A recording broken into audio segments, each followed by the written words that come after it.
Hello, once again. It's JC for Life here with another episode of Totally Stream Wrestling 2020. We're back, we're booking NXT. It is the second week of August. We are 10 days removed from TakeOver Chicago. And it's our first show since we got cancelled from the USA Network.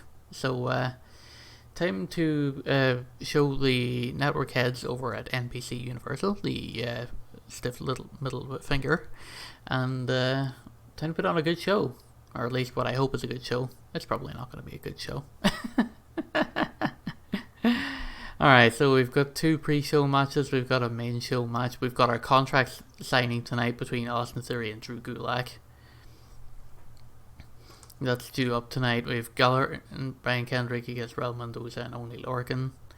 That's all good. We have Sugar Duncan in action tonight against Zach Gibson. We've got D-Jack in action tonight. James Drake is in action tonight as well as Gibson.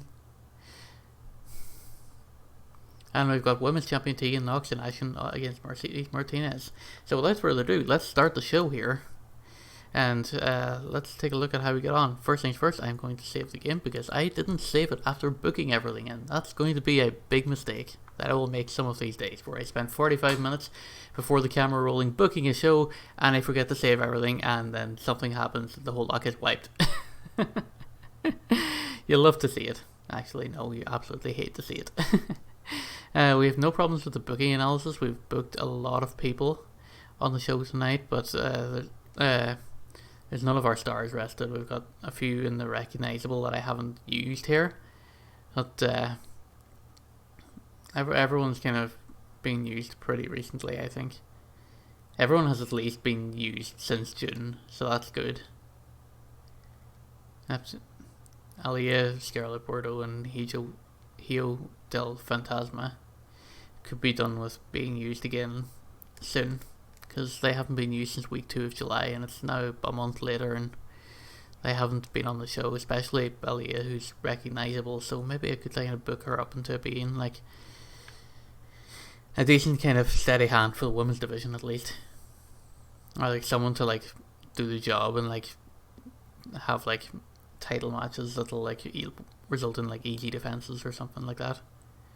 Alright, no issues, we're fine, we're all good to start the show. In a pure pre-show match, Leo Bryan defeats Mansoor in 9 minutes 30.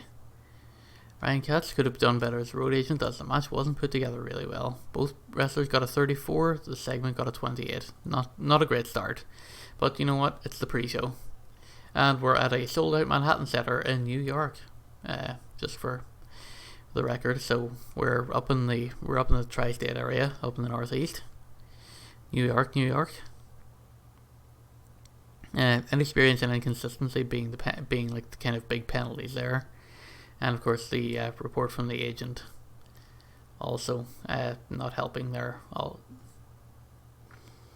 a pre-show bout that had good wrestling and decent reaction from the crowd, Jordan Devlin defeats Joaquin Wilde in 10:59 by pinfall with a moonsault. That got a 57. Holy smokes! That was on the pre-show. I gotta move that match to a main roster at some point. I think I should have it down as Joaquin Wilde actually got a 59 performance there compared to Devlin's 47. You know what? I'm tempted to like do an angle where Devlin is just like, you know what? You pressed the hell out of me in this pre-show. Let's go take over Chicago. Me and you for the title, and we'll have that again. That's what I think. Great chemistry, and it showed in their performances. That's really, really good. Lots of good bonuses there. High morale, good work chemistry, good commentary, good Adam Pearce. Good. You love to see it, but not on the pre-show. Alright. We have Triple H and X-Pac out to open the show here tonight. X-Pac looked really bad in this segment. No, X-Pac has debuted his DX Degenerate gimmick. It's gotten the initial rating of great. Triple H went good improv. X-Pac looked dreadful.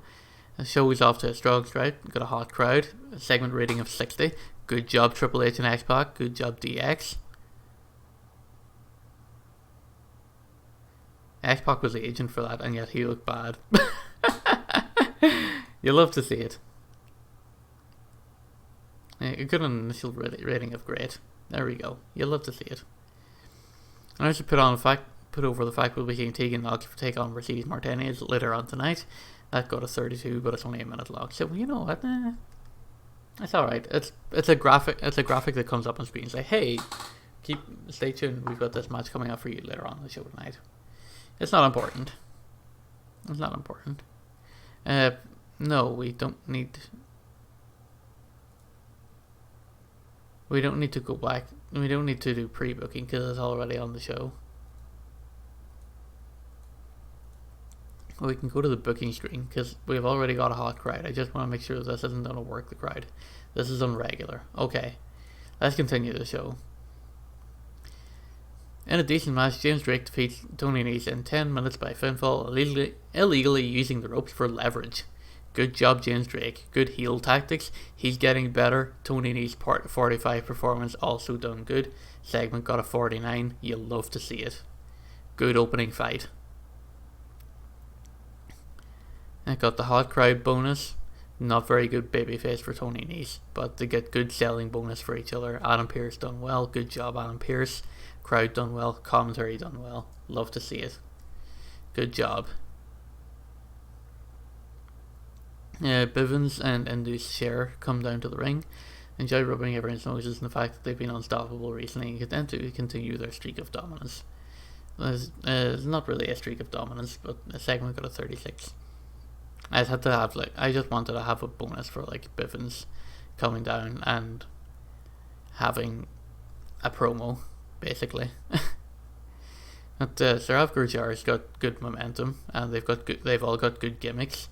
So, you know, that's okay. I just wanted to put them on the show and like get them over, I guess. In a power match, Dijak defeats Daivari in 9:13 by pinfall with the dejection. That's 37. Not great. Dijak got a bonus for star quality and high morale. That's good. Kyoto's reffing boosted the segment. D'Lo's agency booking the segment. Good job, D'Lo. Good job, me. Hot crowd is hot still. Did get penalised for holding back and inconsistency. It was a storytelling match. I wanted to hold back because, you know, he's in the story. I don't want to risk him getting injured. So that's okay. So a 37, you know, it's not great. We'll move swiftly onwards. Imperium cut a Blackstreet's promo, gets a 41. That's alright. They've got a good gimmick. And Scotty 2 Hotty wrote the promo for them. He done alright. Oof. I should have looked at the work the crowd thing. Because I got an immediately big red writing penalty on there, as well as Ryan Katz being a bad agent.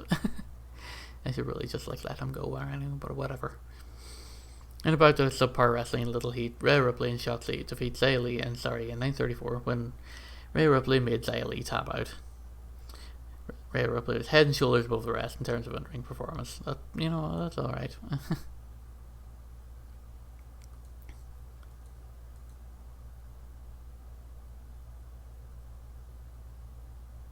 Poor crowd management penalties, a couple of inconsistency penalties there from Shotzi and Sari.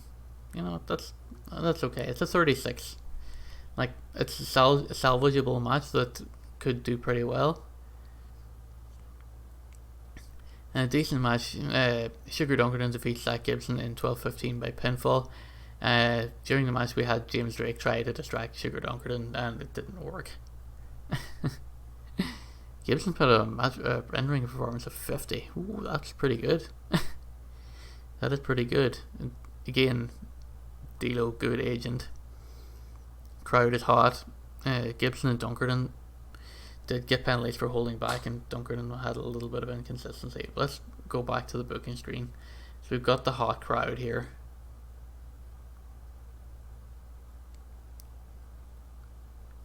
And we've got a bit of 205 live going here with the next match, the tag match, the high spots match. It's Jack Gallagher and Brian Kendrick against Roman Mendoza and Oney Lorcan. It's going to be a high spots match. It got a 35. Oh no. In a decent match, Jack Gallagher and Brian Kendrick. I keep going to say Brian Gallagher, and I don't know why. I used to know someone called Brian Gallagher, actually. That's exactly why. Gallagher and Kendrick defeated Raul Mendoza and Oney Lorcan in 10-14. And Jack Gallagher pinned Mendoza after the best thing since sliced bread, which is their new tag finisher. I haven't quite figured out what that is yet. I think it's like...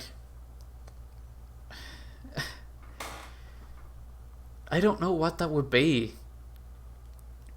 Because, like, the sliced bread number 2 is kind of...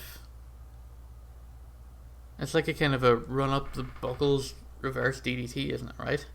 So what if we had, like, that into, like, a backstabber or something like that?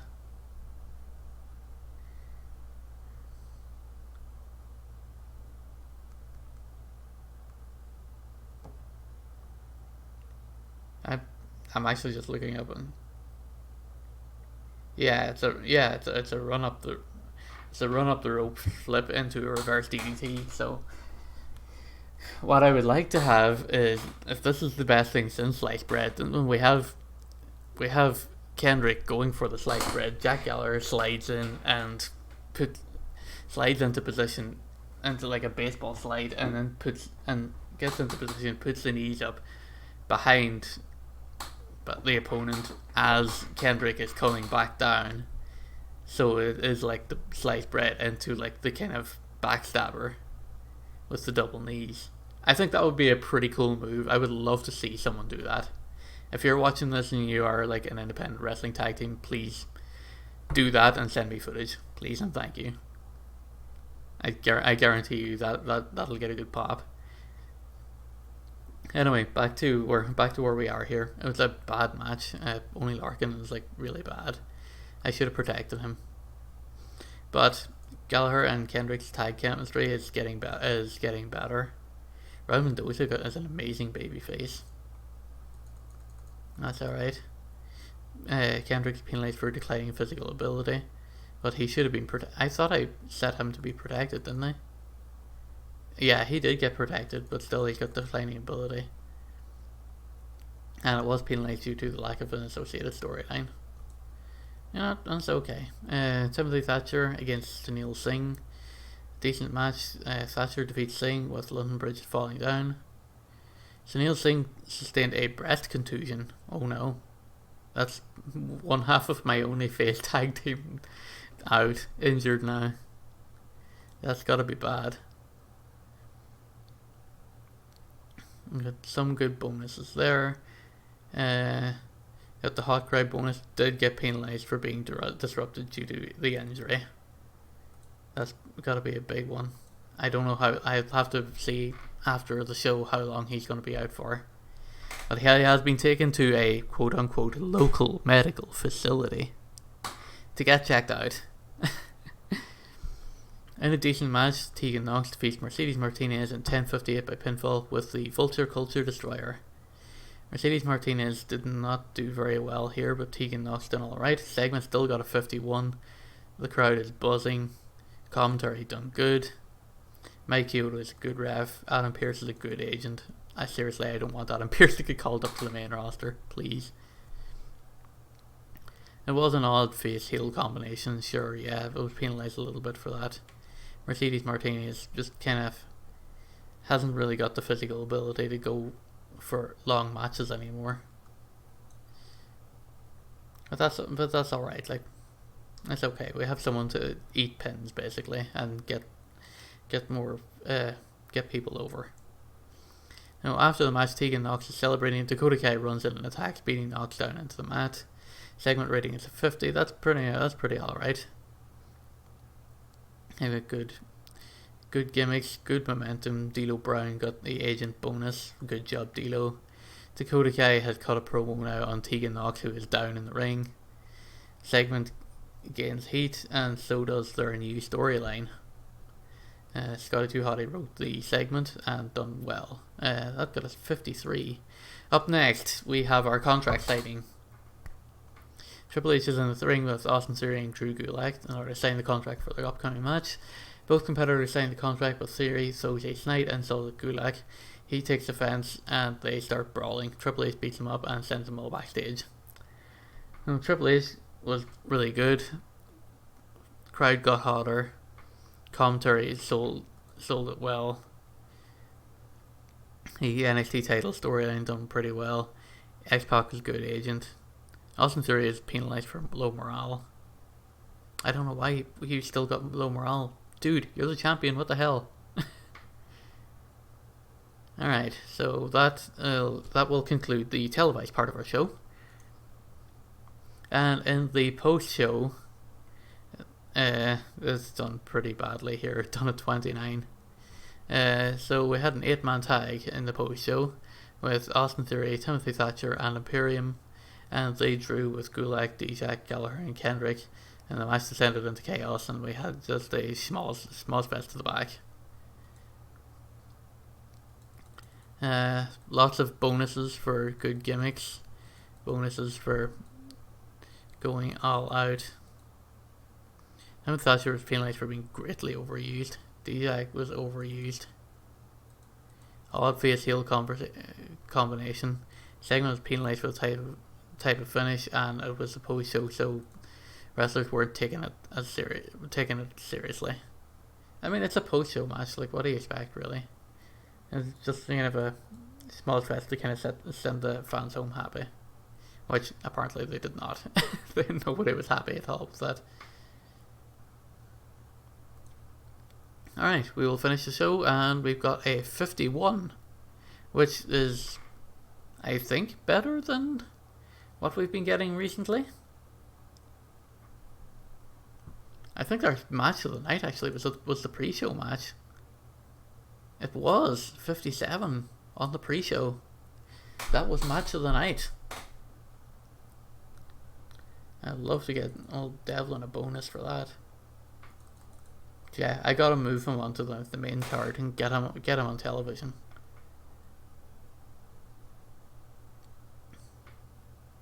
Okay, like some of these segments, like Only Larkin probably doesn't belong on TV anymore. Sorry probably doesn't belong on TV just yet. Daivari does belong on TV, but he has to be against the right opponent, and Dijak's probably not as. Lost his popularity in one region, but gained popularity in 21. I think that's acceptable. I can take that, I think.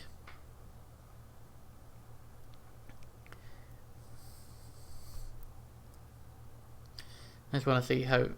I want to check my emails. Oof. I showed last night and got it less than a 0.01. And 3,181 viewers with 41,000 viewers overall. The good news is that the other networks who are showing it in syndication, like BT in the UK and like the Sony Asias or whatever, I can't remember what channels they are, but the good news is that they're not unhappy with the performance, so that's good. So let's check out Sunil Singh here and see how he's doing here.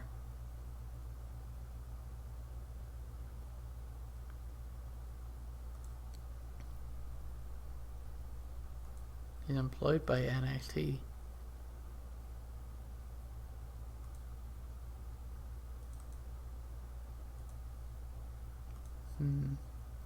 Seems like I'll have to go to the office to sort that out.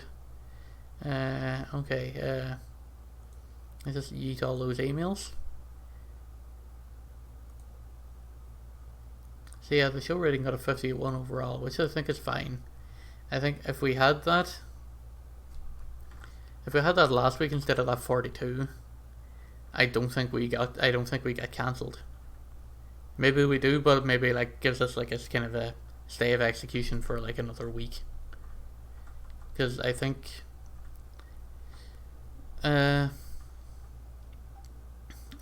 the USA Network were looking for like an average of 65.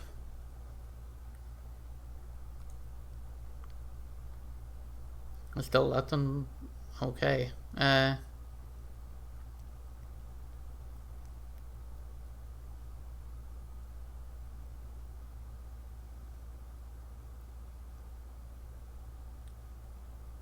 Yeah, Fox 8 got a couple of viewers. Sony 10 got a couple of viewers. BT got a fair few viewers there. It's up on viewers on BT Sports since last week, actually. Probably because all the British lads are on the card. If I'm being perfectly honest.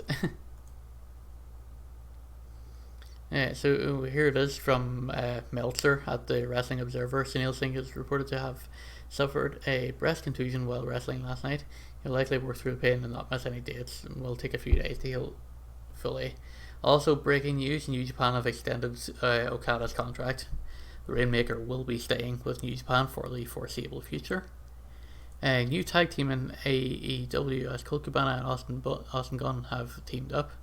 They're calling themselves the Trappers. Don't know why. So let's see. AEW Dynamite done an 82 rating last night from the RP Funding Centre. It's a good job we weren't in the Southeast. That would have been bad competition there. Moxley and Hangman defeated Pac and Sean Spears by DQ in the main event. AEW Dark was taped and done at 58. So that's kind of what we've got to come up against.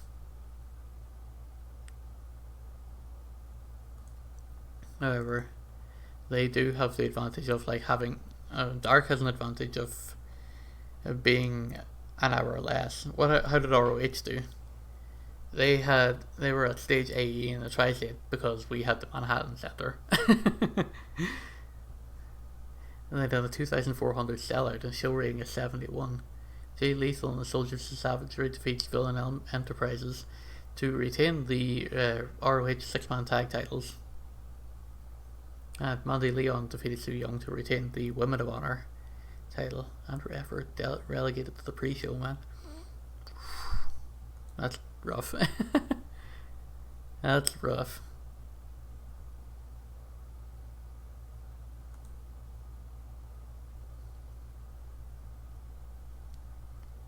Raul Mendoza and James Drake are having a mildly negative influence. Good news as well. Sugar Dunkerton has been taken under Triple H's wing. So that's going to be incredible if that pays off. Can you imagine Triple H having giving Sugar Dunkerton the tutelage there?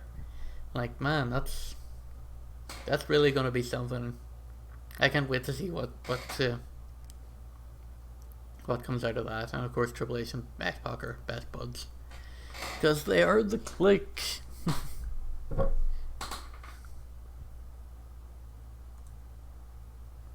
Let's take a look at our teams.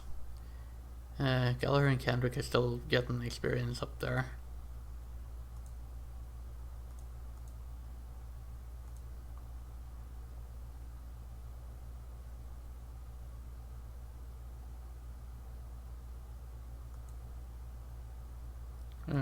Our grizzled young vets still like.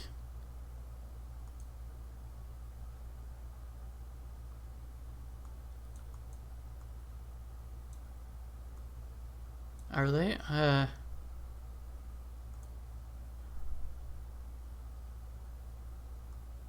Oof.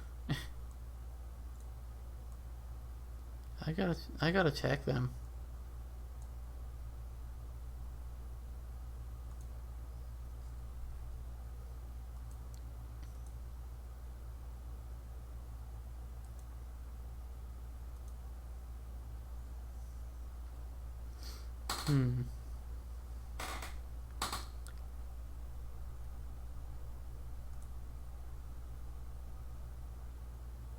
So week 4, August 2019. Oh, that's 2019. That's last year. I was like, are they Progress Tag Team Champions still? And I looked at the calendar and it says 2020. I'm like, bruh. Bruh. Ring Camp have a bit of momentum going right now, so that is really, really good.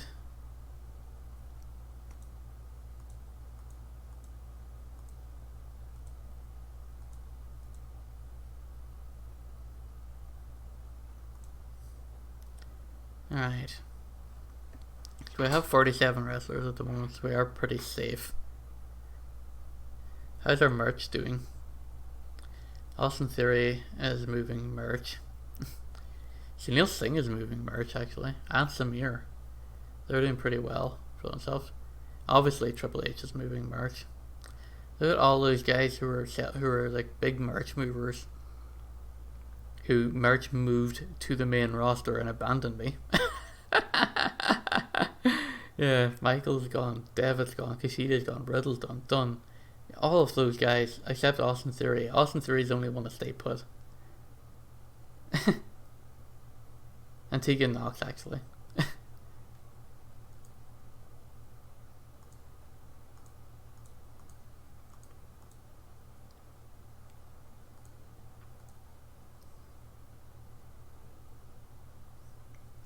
Yeah, that's fine.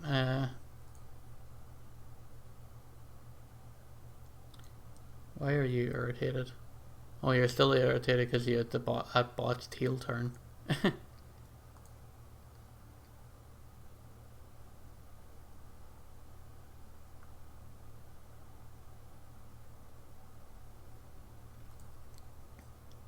Alright, let's just simulate on until the next show and see if anything interesting happens, and if not, then we'll get to next Wednesday, we'll call it an episode, and we'll come back tomorrow for the go home show before TakeOver Chicago. So what I have done is I have pre-booked like the 4 championship matches, which is DJ versus Thatcher for the North American Championship. We have Austin Theory versus Drew Gulak for the World Championship. We have Imperium versus Kendrick and Gallagher for the Tag Team Championship, and we have Tegan Knox versus Dakota Kai for the World Championship, or the Women's Championship, sorry. We got a decision coming up. These are the contract negotiations with Mark Andrews, who will be signing with us.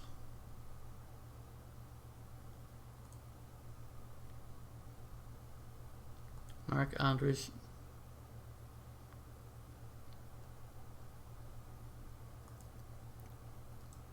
Is he? Right. He's on a handshake deal with both Progress and NXT UK.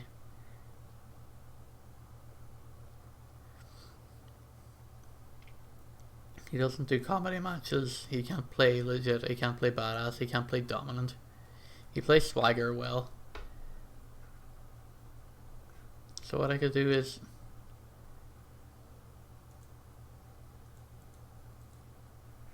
I want him to be a face. Alright, so Mark Andrews has officially signed. Jordan Devlin has signed a one-night only deal with WWE. Sunil Singh is back from injury. Alright, so all I need to do is like rest up for a couple of days. That's not so bad. Okay.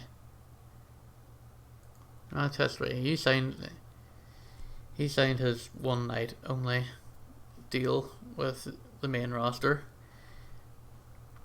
And after his brilliant pre-show match against Joaquin Wilde, he defended the Cruiserweight title on SmackDown Live against Buddy Murphy. And then he went home with the weekend to team with Rampage Brown in a losing effort at Progress to the OJMO and Mark Andrews.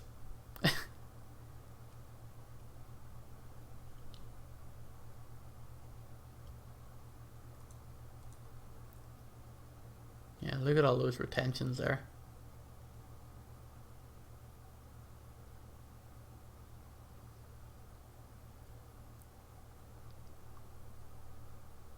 And only one of them in NXT. I keep forgetting who the OJMO is.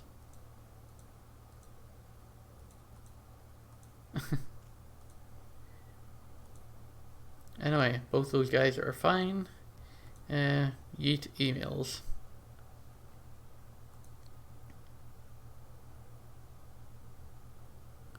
Alright. What else happened at Progress 105? There's a show that was rated 50. Not great. €12,295 on pivot share at a 40 pulled to 4,500 in Southern England. So I assume that's a Brighton show.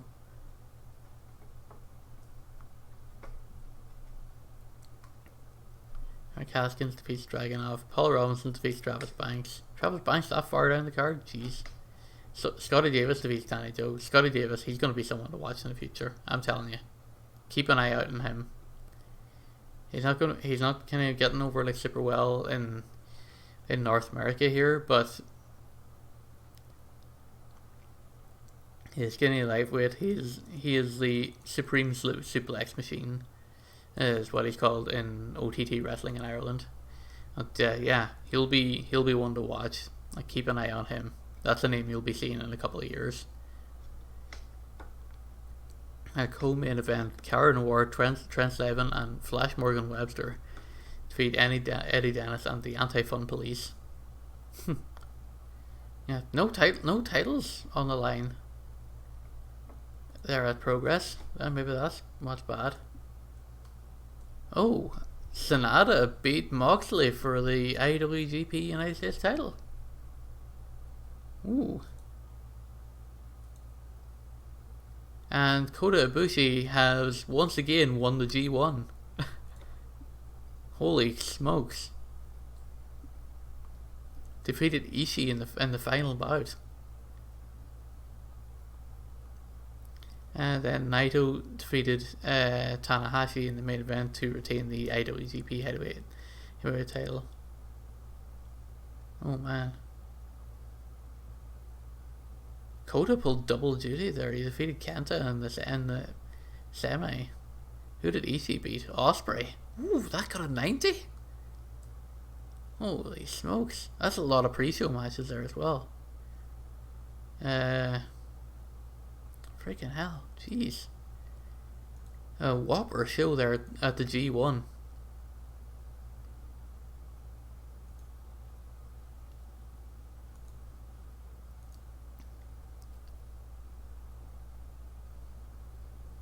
As much as I would love to book actually book a tournament like a G1 here, I absolutely know that I am not capable of it, and I'm not even going to try. I don't have the star power for it. I don't have the booking acumen for it. I can barely book week to week at a time. I should honestly have like a notepad and paper and just like be writing the stuff down and like have these things like done like a couple of weeks in advance and just like, you know, figure things out and like have at least like a sort of structure for like the storylines at least, and be like, hey, this is what I want to happen this week, this is what I want to happen this week, and then build it from there instead of going through like the angle select screen and then being like, what can I do this week? Like what is capable of being done within the confines and structure of the game. Alright, we're back around to Wednesday again.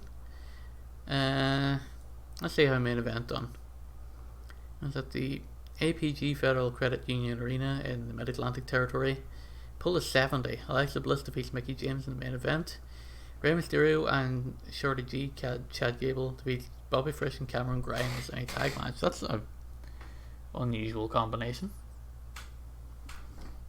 Not as unusual a combination as Bobby Lashley, Angel Garza, and Killian Dane.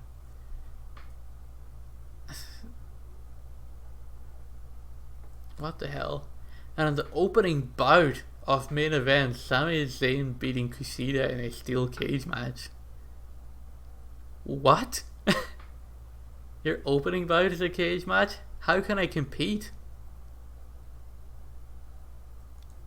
How did Impact do?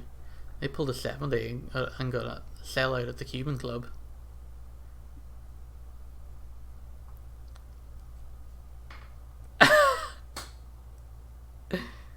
Like, I'm not, maybe I shouldn't. There's a time and a place for intergender matches. I'm sure they have their, I'm sure like, if they can be booked well, they can be great. And if they're booked badly, they will be nothing short of a complete and utter shit show. However, Su Yung, Rosemary, and Madison Rayne defeat Ace Austin, Rob Van Dam, and Tessa Blanchard in a 6-person tag match.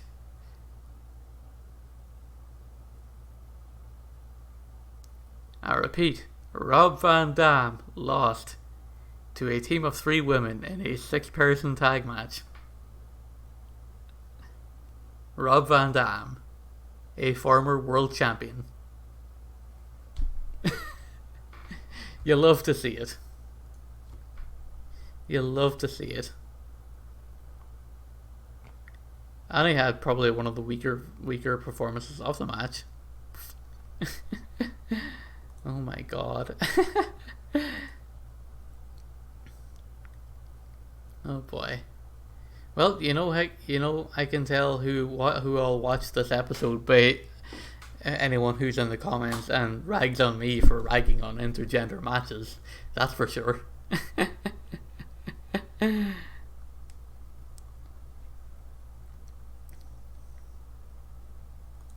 Alright, so yeah, Mark Andrews is...